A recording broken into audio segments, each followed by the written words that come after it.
ಬೇರೆ ಕ್ಲೈಂಟ್ಸ್ ಕಡೆಯಿಂದ ಆರ್ಡರ್ಸ್ ತಗೊಳ್ಳೋ ಖುಷಿ ಒಂದ್ ಕಡೆ ಆದ್ರೆ, ನಮ್ಮ ಲೆಕ್ಚರರ್ ಅಥವಾ ಟೀಚರ್ಸ್ ಗಳ ಕೈಯಲ್ಲಿ ಆರ್ಡರ್ಸ್ ತಗೊಳ್ಳೋದಂತೂ ನನಗೆ ತುಂಬಾ ಎಕ್ಸೈಟ್ಮೆಂಟ್ ಕೊಡುತ್ತೆ. ಬಿಕಾಸ್ ಅವರು ನಮ್ಗೆಲ್ಲ ಎಜುಕೇಶನ್ ಎಲ್ಲ ಕೊಟ್ಟಿರ್ತಾರೆ ಅಂಡ್ ಮೋರ್ ಓವರ್ ಅವರು ಹೇಳಿದಂತ ಹಾದಿಯಲ್ಲಿ ನಾವು ನಡೀತಾ ಇದ್ದೀವಿ. ಸೊ ಹಾಗಾಗಿ ಇನ್ನ ಸ್ವಲ್ಪ ಎಕ್ಸೈಟ್ಮೆಂಟ್ ಜಾಸ್ತಿನೇ ಇದೆ. ಈ ಎಕ್ಸೈಟ್ಮೆಂಟ್ ಅಲ್ಲಿ ಈ ಒಂದು ಫೋಲ್ಡರ್ ಮೇಲೆ ಪ್ರಿಂಟ್ ಮಾಡಬೇಕು. ಸೊ ಈ ಪ್ರಿಂಟ್ ಏನಪ್ಪಾ ಅನ್ನೋದನ್ನ ನೋಡೋದಾದ್ರೆ, ಆಕ್ಚುಲಿ ಅವ್ರಿಗೆ ಬೇಕಾಗಿರುವಂತಹ ಪ್ರಿಂಟ್ ಇದು. ಆದ್ರೆ ಇದ್ರ ಮೇಲೆ ಪ್ರಿಂಟಿಂಗ್ ಆಗೋದಿಲ್ಲ, ಇದು ಬಂದು ಲೆದರ್. ಸೊ ನಾನು ಇದ್ರ ಮೇಲೆ ಇವಾಗ ಸ್ಟಿಕರಿಂಗ್ ಮಾಡಕ್ ಹೊರಟಿದೀನಿ. ಈ ಸ್ಟಿಕರಿಂಗ್ ಅವ್ರಿಗೆ ಗೋಲ್ಡ್ ಫಿನಿಶ್ ಅಲ್ಲಿ ಬೇಕು. ಎಸ್, ನೋಡೋಣ ಬನ್ನಿ ಇದರ ರಿಸಲ್ಟ್ ಹೇಗಿರತ್ತೆ ಅಂತ.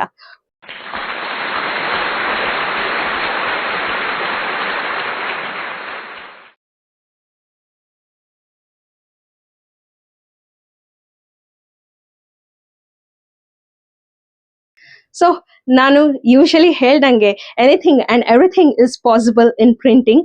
ಬೇಗ ಬೇಗ ಶಾಪ್ ಮಾಡಿ. Happy shopping. Thank you so much.